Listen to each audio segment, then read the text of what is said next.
ஈரானின் போர்க்கப்பல் மீது நடத்தப்பட்ட நீர்மூழ்கி தாக்குதலின் இறுதி நிமிடங்கள் இப்போது வெளியாகி இருக்கின்றன. மிகவும் பலமான தாக்குதல் ஒன்று இடம்பெறுகிறது.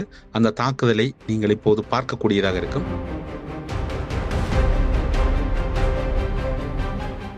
இரண்டாம் உலகப் போரின் பின்னர் இடம்பெற்ற ஒரு மிக முக்கியமான தாக்குதலாக இது பதிவாகிறது என்றால் இது மூன்றாம் உலகப் போருக்கான ஒரு தொடக்கமாக பார்க்கலாமா? காலி துறைமுகத்துக்கு அண்மையில் இந்த கப்பல் திருப்பப்பட்டிருக்குமாக இருந்தால் அதற்கு ஆலோசனை வழங்கியது யார்?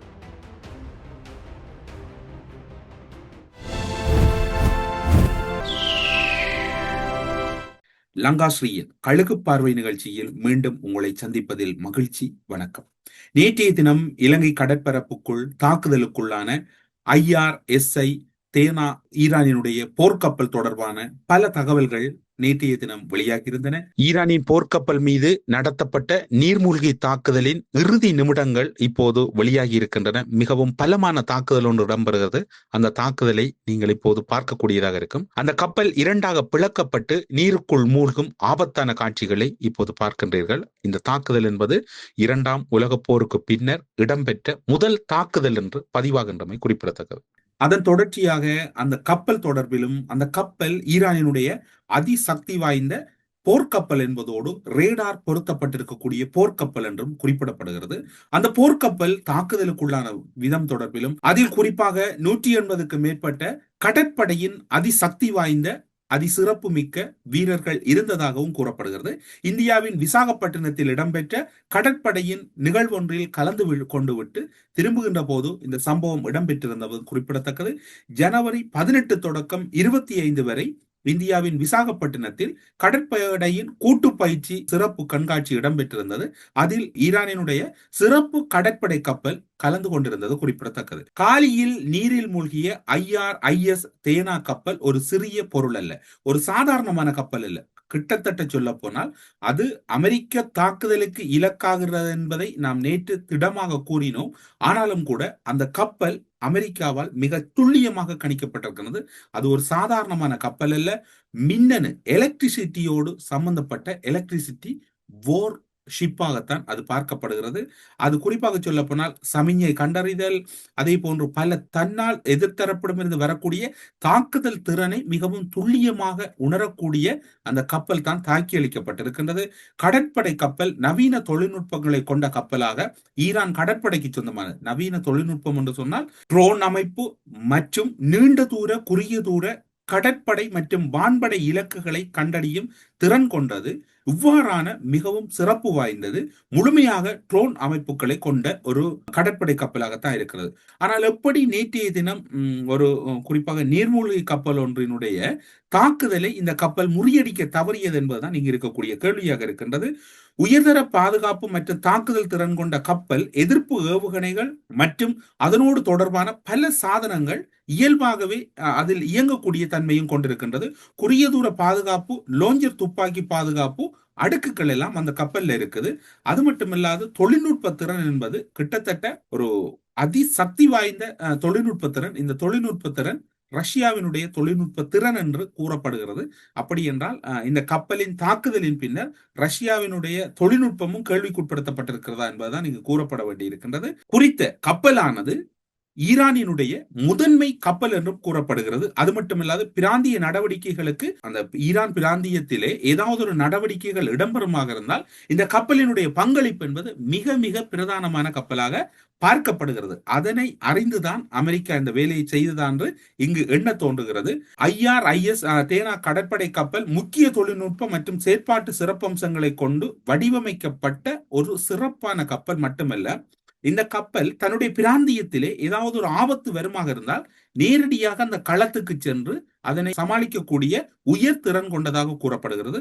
இரண்டாம் உலகப் போரின் பின்னர் இடம்பெற்ற ஒரு மிக முக்கியமான தாக்குதலாக இது பதிவாகிறது என்றால் இது மூன்றாம் உலகப் போருக்கான ஒரு தொடக்கமாக பார்க்கலாமா? இலங்கைக்கு அருகில் இந்திய பெருங்கடலில் ஈரானிய போர்க்கப்பலான IS போர்க்கப்பலானது தகர்க்கப்பட்டது என்பது கிட்டத்தட்ட இந்த தாக்குதலானது ராபிட்டோ தாக்குதல் என்றுதான் கூறப்படுகிறது. நீர்மூழ்கி கப்பலினுடைய அதி சக்தி வாய்ந்த உயர் ரக தாக்குதல் என்றுதான் குறிப்பிடப்படுகின்றது. குறித்த கப்பல் அதனை எதிர்க்கக்கூடிய, அதனை தகர்க்கக்கூடிய திறன் கொண்டது என்றுதான் அந்த கப்பலின் கோப்புகளில் அந்த கப்பல் தொடர்பான வடிவமைக்கப்பட்ட விடத்தில் அது தொடர்பான தகவல்கள் கூறுகின்றன. ஆனால் ஏன் அந்த தாக்குதலை அந்த கப்பலால் முறியடிக்க முடியவில்லை என்பதுதான் இங்கு இருக்கக்கூடிய மேலதிகமான கேள்வியாக இருக்கின்றது. தாக்குதலில் அமெரிக்க ராணுவம் உண்மையில் தாக்குதலில் ஈடுபட்டதாக குறிப்பிட்டிருக்கின்றது. இரண்டாம் உலகப் போருக்கு பின்னர் அமெரிக்க நீர்மூழ்கி கப்பலால் ஒரு போர்க்கப்பல் மீது நடத்தப்பட்ட மிக மோசமான தாக்குதலாக இது பதிவாகின்றது. இரண்டாம் உலகப் போருக்கு பின்னர் இப்படியான ஒரு தாக்குதல் பல அனர்த்தங்கள் இடம்பெற்றும் உலகில் எங்கும் இடம்பெறவில்லை. இந்த தாக்குதல் மிக முக்கியமான ஒரு தாக்குதல் என்று கூறப்படுகிறது. ஈரான் போர்க்கப்பல் மீது அமெரிக்க நீர்மூழ்கி கப்பல் நடத்திய தாக்குதல் குறைந்தது. ஆக குறைந்த எண்ணிக்கை என்பது 80 பேர் உயிரிழந்திருப்பதாக கூறப்பட்டாலும் இலங்கையிலிருந்து தகவல் கிடைத்துள்ளது என்று சர்வதேச ஊடகங்கள் மேற்கோள் காட்டுகின்றன. IRIS தேனா கப்பல் இருந்த 32 பயணிகள் மீட்டுள்ளதாக இலங்கை கூறுகிறது. ஆனால் 148 பேர் மேலும் காணாமல் போயிருக்கிறார்கள் என்று கூறப்படுகிறது. குறித்த கப்பலிலே 180க்கும் மேற்பட்ட சிறப்பு கடற்படை அதிகாரிகள் கலந்து கொண்டதாக கூறப்படுகிறது. விசாகப்பட்டினத்திலே அந்த சிறப்பு அதிகாரிகள் 180க்கும் மேற்பட்ட கடற்படை அதிகாரிகள் கலந்து கொண்ட இறுதி நேர காட்சிகளை நீங்கள் இப்போது பார்க்கலாம். அவர்கள் வழங்குகின்ற அணிவகுப்புகளையும் நீங்கள் இப்போது பார்க்கக்கூடியதாக இருக்கும். அவ்வாறு பார்க்கின்ற போது இந்த தாக்குதல் என்பது மிக திட்டமிட்டு மிக துல்லியமான வகையில் முறையான தகவல் வழங்கப்பட்டுத்தான் இந்த தாக்குதல் கிடைக்கப்பெற்றதாக கூறப்படுகிறது.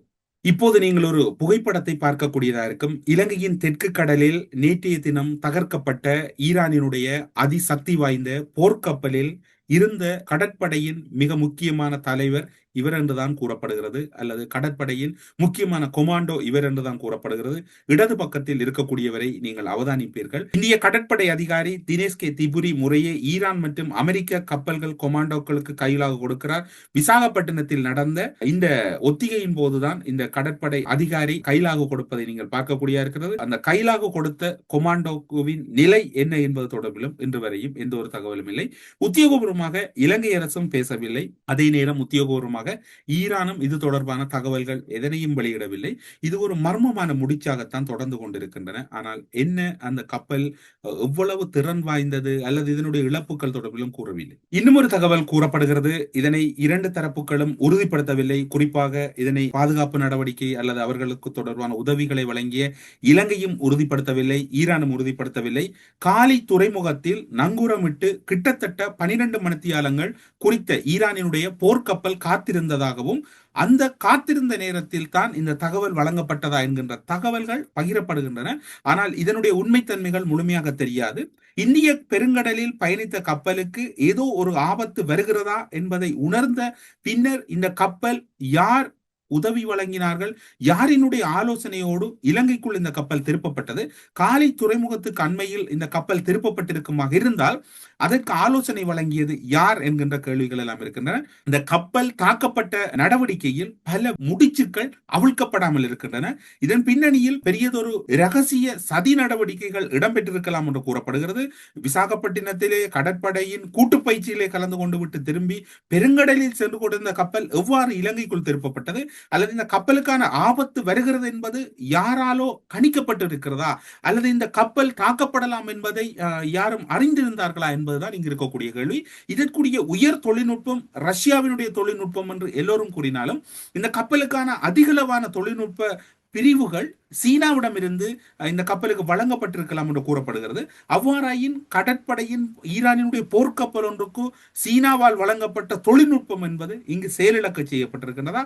இது ஈரானுக்கான தாக்குதல் என்பதை விட சீனாவினுடைய போர் நடவடிக்கைகளில் பயன்படுத்தக்கூடிய பல இராணுவ சாதனங்கள் என்பது ஒரு வலுவிழந்த சாதனங்களாக இருக்கிறதா என்கின்ற சந்தேகமும் இருக்கின்றது. யார் தாக்குதலை நடத்தினார்கள், இது ஒரு விபத்து என்றெல்லாம் செய்திகள் வெளியாகி கொண்டிருந்த போது நாம் திடமாக கூறினோம் இது விபத்தல்ல, இது தாக்குதல் என்று. அந்த வேளையிலே குறிப்பாக சொல்ல போனால் அமெரிக்க பாதுகாப்பு செயலாளர் அவர்கள் நாங்கள் ஒரு கப்பலை தாக்கி இருக்கின்றோம், ஒரு தாக்குதல் ஒன்று நடத்தப்பட்டிருக்கின்றது என்பதை உறுதிப்படுத்துகின்றார். இரண்டாம் உலகப் போரின் பின்னர் உலகம் அதிர்ந்த சம்பவம் இலங்கையில் இடம்பெற்றிருக்கின்றது. உலகம் அதிர்ந்த சம்பவம் என்று சொன்னால் இது இவ்வாறே கடந்து செல்ல போகிறதா, அல்லது இது எவ்வாறு ஈரானோடு இலங்கைக்கு இருக்கக்கூடிய தொடர்பு, 12 மணி நேரங்களுக்கு மேலதிகமாக காலி துறைமுகத்துக்கு மேலாக பல காத்திருப்புகளை செய்த கப்பலுக்கு தகவல் வழங்கியது யார், இந்திய பெருங்கடலில் பயணித்த கப்பலை இலங்கைக்குள் திருப்பி விட்டது யார், இந்த உயர் தொழில்நுட்பம் இங்கு செயலிழந்திருக்கின்றதா என்கின்ற பல கோணங்களிலே இது சந்தேகங்களாகவே தொடர்கிறது. டொனால்ட் ட்ரம்பை பொறுத்தவரையில் இந்த விடயங்கள் இடம்பெற்றுக் கொண்டிருந்தாலும் அவருடைய செய்திகளுக்கு குறைவில்லை. குறிப்பாக அவர் சொல்லுகிறார், அமெரிக்கா பேரழிவை ஏற்படுத்தி வெற்றி பெற்று வருகிறது, அமெரிக்க படைகள் ஈரானில் குவிக்கப்பட்டு வருகிறது, இதுவரை தாக்குதல் வெறும் தொடக்கம் மட்டுமே. ஈரானும் கூறுகின்றது இந்த தாக்குதல் என்பது ஆரம்பம் என்று, அமெரிக்காவும் கூறுகின்றது ஆரம்பம் என்பது. எங்கள் தாக்குதலில் ஈரான் சிக்கிவிட்டது, இன்னும் ஒரு வாரத்தில் ஈரானை கட்டுக்குள் கொண்டு வருவோம், இன்னும் ஒரு வாரங்கள் பொறுத்திருங்கள் என்கின்றார். ஈரானின் வான்வழி முழுவதும் அமெரிக்க இராணுவத்தால் கட்டுப்படுத்தப்பட்டு விட்டது. அமெரிக்காவை பொறுத்தவரையில் அமெரிக்கா பேரழிவை ஏற்படுத்தி ஈரானை வெற்றி கொண்டு வருகிறது, அமெரிக்க படைகள் ஈரானில் குவிக்கப்பட்டு வருகின்றன, இதுவரை தாக்குதல் வெறும் தொடக்கம் மட்டுமே, எங்கள் தாக்குதலில் ஈரான் முழுமையாக சிக்கிவிட்டது, அதனால் எழுந்து நடக்க முடியாது, இன்னும் ஒரு வாரத்தில் ஈரானை முழுமையாக கட்டுப்பாட்டுக்குள் கொண்டு வருவோம். ஈரானின் வான்வழி என்பது இப்போது அமெரிக்காவின் வான்வழியாக மாறியிருக்கிறது, அமெரிக்க வான்படையால் அவை கட்டுப்பாட்டுக்குள் கொண்டு வரப்பட்டிருக்கிறது என்று அமெரிக்காவினுடைய போர்த்துறை செயலாளர் மிகவும் ஆக்ரோஷமாக கூறியிருக்கின்றார். அது போர்த்துறை செயலாளருடைய கருத்தாக இருக்கின்றது. இவ்வாறு பார்க்கின்ற போது ஈரான் மண்ணில் இன்னும் ஒரு தகவலை இந்த இடத்திலே கூறிக்கொள்ள வேண்டும். வான்படை கடற்படை முழுமையாக செயலிழந்திருக்கின்றது. அமெரிக்கா இஸ்ரேல் கூறுவது போன்று அங்கு அந்த தாக்குதல் இடம்பெற்றிருக்கின்றது. ஆனால் ஈரானினுடைய ட்ரோன் தாக்குதலும் ஆளில்லா விமானங்களின் தாக்குதலாலும் இரண்டு நாடுகளும் திணறிக் கொண்டிருக்கின்றன. வான்பரப்பை அமெரிக்கா தன்னுடைய கட்டுப்பாட்டில் என்று கூறினாலும் வான்பரப்பில் இருந்து ஏவக்கூடிய ஒவ்வொரு ஏவுகணைகளாக இருக்கலாம் அல்லது ஆளில்லா விமானங்களாக இருக்கலாம், எல்லாம் பலமான சேதங்களை இஸ்ரேலுக்கும் அமெரிக்காவுக்கும் ஏற்படுத்தி கொண்டிருக்கின்றன. அமெரிக்க படைத்தளங்கள் மீது அந்த தாக்குதல் தொடர்ந்து கொண்டிருக்கின்றது. ஈரானையும் மிக சாதாரணமாக இவர்கள் கணித்து விட முடியாது. தரை மார்க்கமாக படையினரை ஈரானுக்குள் நகர்த்த இஸ்ரேல் மற்றும் அமெரிக்கா முற்படுமாக இருந்தால் அது இரண்டு நாடுகளினுடைய ஒரு பெரும் போர் ரீதியான மிகவும் மிலைச்சத்தனமான அல்லது ஒரு ஒவ்வாத நடவடிக்கையாகத்தான் பார்க்கப்படுகிறது. தரைமார்க்கமாக ஈரானுக்குள் படையினரை நகர்த்துவது என்பது அசாத்தியம் என்றுதான் போரியல் நிபுணர்கள் கூறுகிறார்கள். இலங்கை கடற்பரப்பு, ஈரானுடைய கப்பல், இவ்வாறு பல விடயங்கள். உலகப் போரின் பின்னர் மூன்றாம் உலகப் போர் இலங்கையில் அதிர்வாக மாறி இருக்கிறதா என்கின்ற கேள்வியும் இருக்கின்றது. ஆனால் இந்த இடத்திலே மீண்டும் சொல்ல வேண்டும், இலங்கையின் மனிதாபிமான நடவடிக்கைகளை டொனால்ட் ட்ரம்பும் கேள்விக்குட்படுத்த முடியாது, அல்லது அமெரிக்க சார்பு ஈரானுக்கு எதிரான நாடுகளும் கேள்விக்குட்படுத்த முடியாது.